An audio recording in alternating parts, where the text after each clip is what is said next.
Hi అండి. ఈ video కొంచెం లేట్ అయిపోయింది. అయితే వినాయకుడికి ఎంతో ఇష్టమైన ఉండ్రాళ్ళు కుడుములతో పాటు పాకమటుకులు కూడా చాలా ఇష్టం అనమాట. సింపుల్గా ఇవి ఎలా చేయాలో ఈ వీడియోలో చూసేయండి. ఒక గిన్నె పెట్టుకొని అందులో మనం కొంచెం నెయ్యి వేసుకొని మన ఇంట్లో ఏవైతే డ్రై ఫ్రూట్స్ ఉంటాయో అవన్నీ ఒకసారి వేయించుకొని దోరగా పక్కకు పెట్టేసుకోవాలి.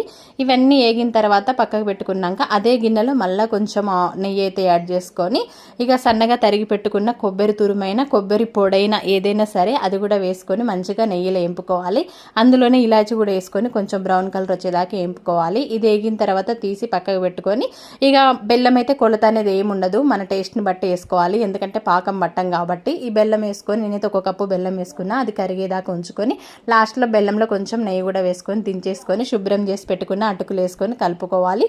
అందులోనే కొబ్బరి పొడి కూడా వేసేసుకొని కలుపుకోవాలి. ఇంకా ఫైనల్గా డ్రై ఫ్రూట్స్ వేసుకోవాలి. నిజంగా ఎంత టేస్ట్గా ఉంటుందో తెలుసా. వినాయకుడికి చాలా ఇష్టం ఈ ప్రసాదం. ఇంకా మనకి తొందరగా అవుతుంది. ఇంకోటి ఏంటంటే ఇది ఒక 5-6 రోజులు కూడా ఉంటుందన్నమాట. ఇలా చేసి పెట్టుకుంటే పిల్లలకు పెట్టినా కూడా హెల్తీ ఫుడ్ అనే చెప్పొచ్చు ఇదైతే. ఓకేనా, మరి ఈ వీడియో మీకు నచ్చితే లైక్ చేయండి, షేర్ చేయండి, సబ్స్క్రైబ్ చేసుకోండి. Bye bye.